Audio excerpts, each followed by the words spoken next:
Good evening. Thanks for joining us this evening. This is another edition of The Doctor Is In with Dr. Randy Smart. And he has some personal revelations tonight. He's been working on a book working through a book on aging, and he's actually 105. And so this works, right? I mean, Take a look. You look phenomenal. 105 and still kicking. So, what are the secrets? What are the... Well, I have to tell you, John, I have been reading this book the last month. It's a book by Andrew Steele called Ageless. He just published it. He is a kind of investigative journalist. And his interest was, what do we really know about aging and what are we doing about it? Versus the quackery? Because there's all stuff. Right. But let me kind of provoke your interest a little bit. So every day I'm talking to patients who are 60, 70 years old, and we're working through some problems. And I say something like, well, in 10 years, blah, blah, blah, or in 15 years, blah, blah, blah. And they say to me, oh, I don't want to live that long. Why is that? Wow. I don't want to live that long. Because they no longer believe they're going to have quality of life, right? Because of aging. Right. So as we age, your skin wrinkles, your bones become more fragile, you don't have as much power, you may not have as much mental acuity, you have cataracts, right? Mm-hmm. Everybody has cataracts. Mm-hmm. On and on and on. And so by the time we get to be, what is it called, a centenarian? Did I pronounce that right? Yeah. By the time we're 100, life isn't worth living, huh? Or is it? It just is not a good deal, right? Because of all these things. Right. Now, let's say you were 100 and you were, I don't play tennis, but let's say you were 100 and you could play tennis, or you could ride a horse, or, you could do whatever it is you're doing now. They wouldn't say that. Right. They'd say, 15 years, ready to go. Ready to go. And, aging is not necessary. That's an important point. So there are animal models. An example would be, I think, the whale, but there are others, like the tortoise, where they don't age. They die, but they don't age. So like a tortoise like a Galapagos tortoise will live, 170 years. And then just something will take them out or something. And then they get infected or something and die, right. Have a heart attack. Right. I don't know. They die. Yeah. But they're not any more debilitated at 150 than they were at 10. Right. They're fertile, they're active, they swim, they eat whatever they eat. And when the biologists look at these animal models, they don't age. So aging, isn't really necessary. We don't have to age. We obviously do. Right. But it's really not necessary. And so I think what really amazed me about Mr. Steele's book was kind of from a medical perspective. When we think about aging, we think about like cancer. Yeah. We think about heart attacks. We think about dementia. And those are not really the problem. They're a symptom. They're a symptom of the problem. And it's amazing to me how much, if you go back to the actual problem, how much we know about that and how much is going on behind the scenes. It's absolutely fascinating. Yeah. And it's not about heart attacks or diabetes. It's about, your genetic code and biologic mistakes and things that make your skin wrinkle and how do you change that. And man, there is a ton of research behind this. Think of it this way. If you could produce a drug or a treatment that would prolong life by 10 years, do you think you could sell much of it? Oh, boy. Right? Sure. Ding, ding, ding, ding, ding, ding. Man, you just won the lottery. Yep. Right. So a lot of capital venture money goes into this. Teenage blood? No, right? I know I didn't want to bring that up. There's some. Right. Yeah. Right. Capital venture money. There's government money that goes into this. I should probably say something there's some Silicon Valley billionaires and others. There was a thing, I think they've kind of stopped it now, but a few years ago they were actually getting infusions with blood from teenagers, and it was not, it wasn't a joke. That was actually happening, and it was just, I just think, but there's a market. And they're actually, I wasn't really aware of that story, but there is a biological argument for that. Right. No, there's a scientific, there is a Right. basis for it. Right. Yeah. It's not voodoo. I Right. mean, now whether it works or not is a different thing. Yeah. But you could defend that. Yeah. The science behind that. Yeah.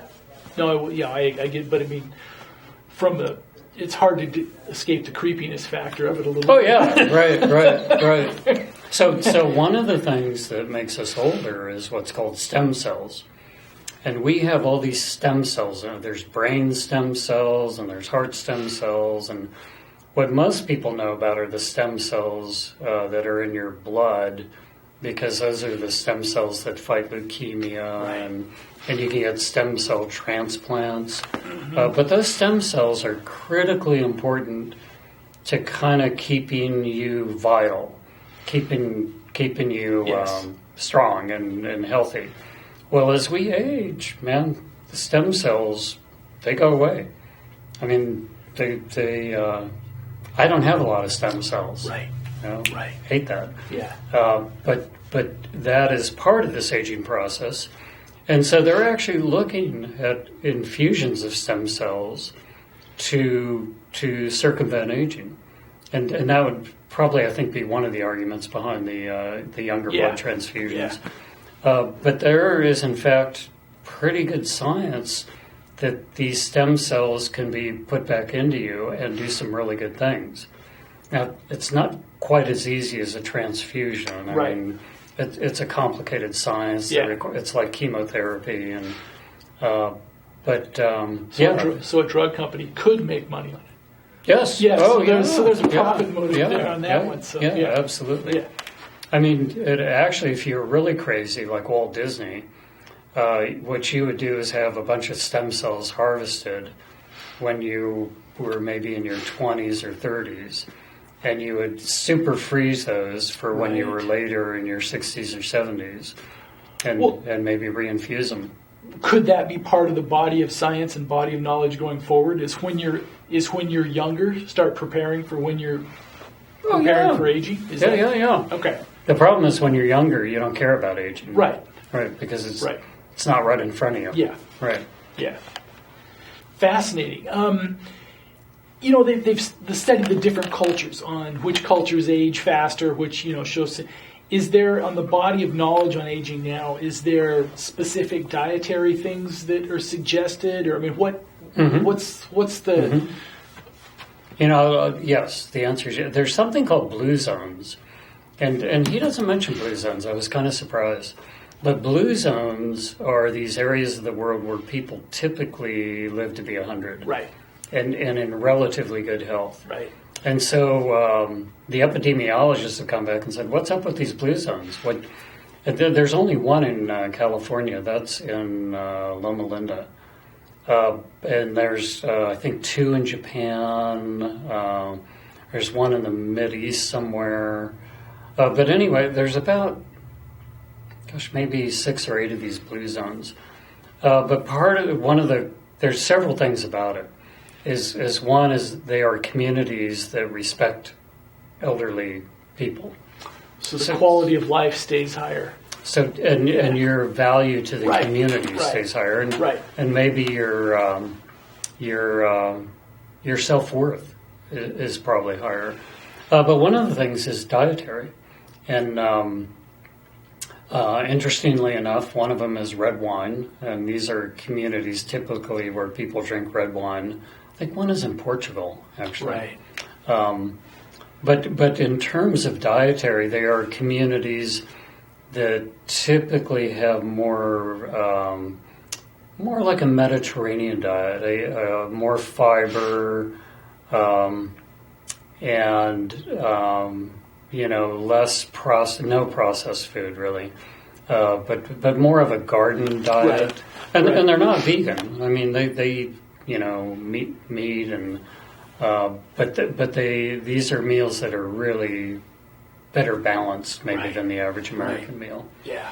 What I think is fascinating about the dietary thing in aging is what's called dietary restriction, and I have to say this is not a show about diet. Although I'm about to talk about diet, it's really not.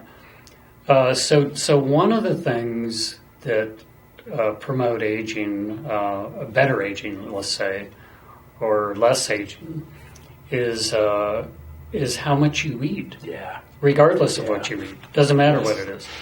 And so they've done these experiments, animal model experiments, but they've also done them in pretty credible models. But they've done these experiments where one group eats whatever they want. Now it's a balanced, nutritious. Right. It's not like a hamburger. Right. Whatever you want. So these rats eat rat food, but one group of rats eats as much as they want, and the other group of rats are restricted. Mm-hmm. And so they still get a balanced diet, but they just don't get as much food. And in every single animal model that they've done this on, the animals on the restricted diets live at least 10% longer. Yeah. And it doesn't matter what it is. Right. It's just Right. that they've done that in, chimpanzees, they've done it in worms, they've done it in fish. And for every species they've ever done this restricted diet thing on, they live longer. So you and I should be on a restricted So the diet. caloric restriction works. Huh? Just that alone. Works. Just Yeah. that alone. But Just did eating a it little say bit that they less. lived longer, but they were cranky, or was that part of the? The rats get cranky. I don't think they did. In fact, they not only live longer, but their quality of life is better. Right. So they were. Right. They were. I don't know how you measure rat health, Right. But however you do it, the restricted rats were healthier. They didn't limp as much. They had better joint movement. They, weren't as cranky. Their skin Right. wasn't as wrinkled. So it was not only longer, but better quality. An uncomfortable question is, we're seeing coming out of the COVID that people who were statistically they had the amount of poor outcomes for COVID, for heavier people. It was horrible, right? Wasn't it? Wasn't it a significant marker for much it was worse? measurable. Yeah, right. that's what. Yeah. Yeah. So, and it's an unfortunate truth, maybe an inconvenient truth. Yeah. That heavy people have a higher morbidity and mortality. They just do. And one of the interesting measurements he talks about in here, we always measure weight, right? Like I weigh 160 pounds, and so I'm either overweight or underweight, but that's how we measure things. Well, that's a little bit archaic. Right. And so we switched to a measurement called BMI, Body Mass Index, which was your weight divided by your height squared in meters or something, kilograms divided by meters. And that's a little bit better, but it's still, it doesn't really account for body composition. And so his position is probably one of the best measurements is the waist height ratio. I got it. Got it. And your waist height ratio should be about 0.5.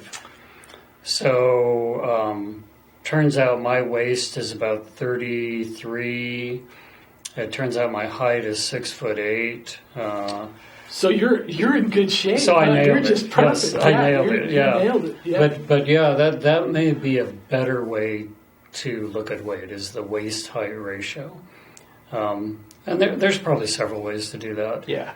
But I was really impressed with the fact that regardless of what you eat, if you just eat a little bit less, then you live longer and you live better. Don't you think that's in some not a hard ways thing to do? it's less taxing on your body because it's not processing all that stuff, right? I mean, it takes less internal work. Yeah, right. I mean, right. It's got to process it. Right. Right. I mean, some ways. And I think again, this is not about diet, but I think people kind of refuse to be hungry. Right. So let's say you eat a little bit less, and let's say you're a little bit hungry. Well, so what? Yes. It's okay to be hungry. Yes. And Yes. so maybe the value of that hunger is helping you in some way. We're Americans. We're never supposed to be hungry. Right. That's right. part of one of our... But maybe that symptom, maybe that feeling of hunger Yes. has a survival benefit of some sort. We don't... I don't think we understand hunger very well. Now, I saw one I don't know if it was in this one, but I thought I saw one a couple weeks ago, a news press release that came through, and it's kind of on this similar thing to where the hunger, they took the caloric restriction, and I think it ties into some of that intermittent fasting fad. So the fact that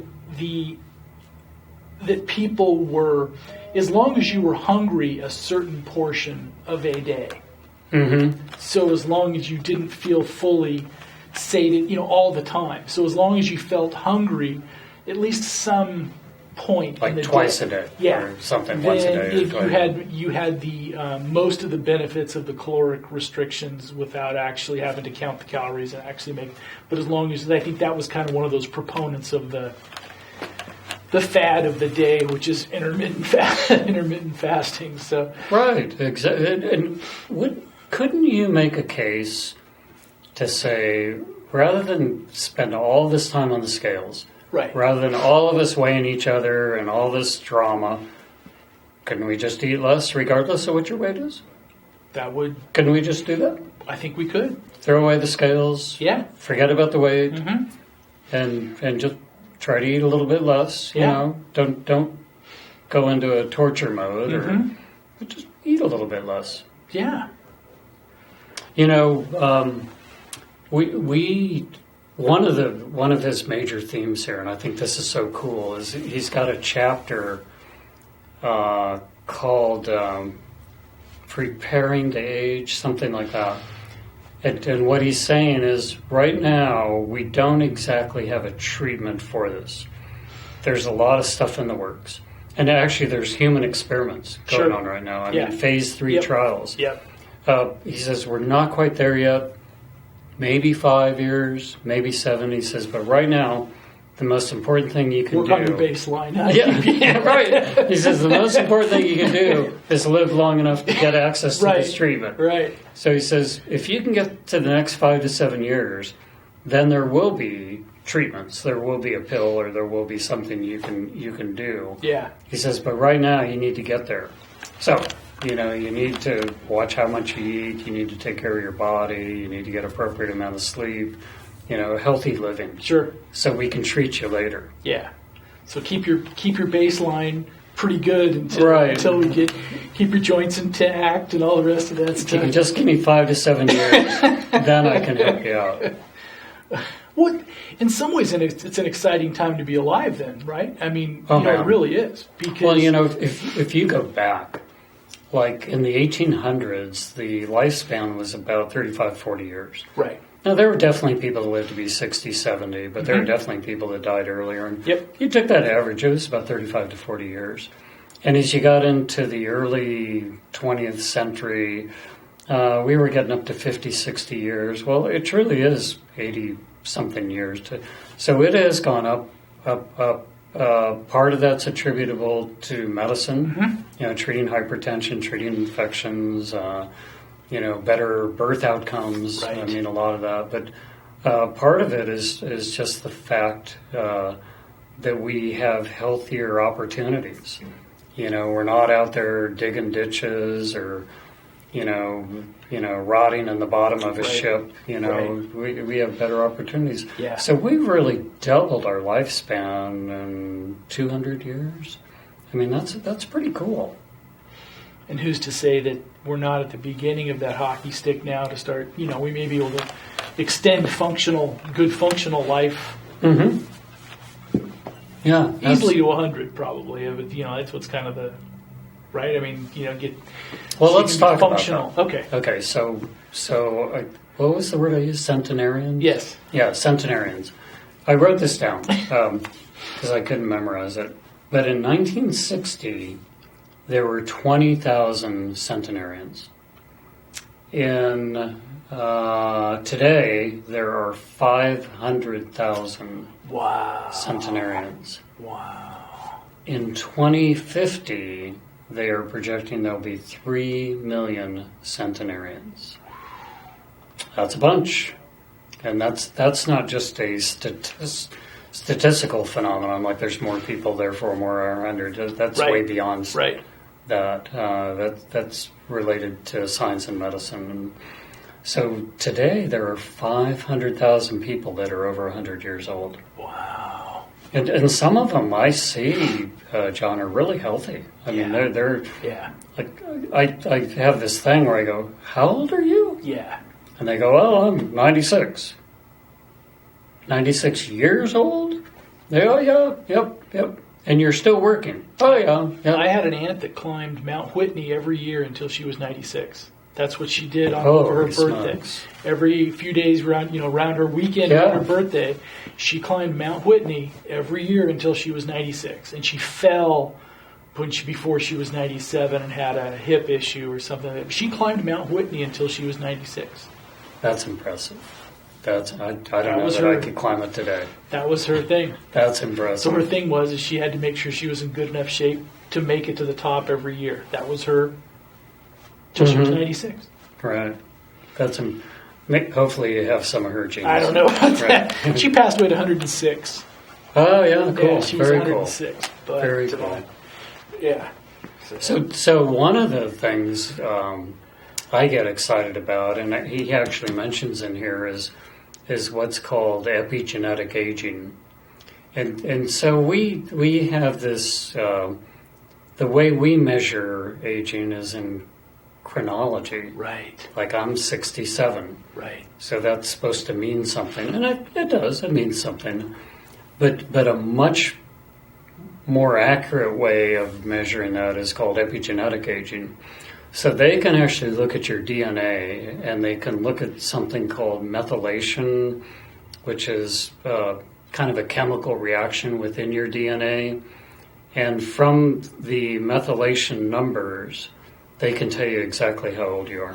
And from that one, doesn't that matter? Because as you get older and if your DNA starts to fragment, your cells don't, you get more errors as it starts throwing errors, right? It's not a clean reproduct, but that's where you're, right. I mean, the genetic code isn't as clean. And if you're in your 20s, right, you have the machinery to fix that. Yes.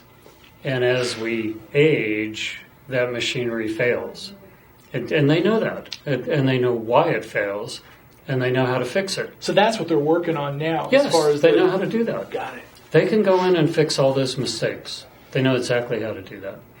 Interesting. Oh my gosh, yeah. I mean, and they've done that in mice. Actually, one of the models is worms. There's something about worms and aging. I think they have such a short lifespan. You can study in these years. The cycle time. I think it's something like that. Yeah, but they've actually doubled the lifespan of worms by doing some of this genetic manipulation, and the same with mice. Yeah. So they're actually doing this. They're more than understanding it.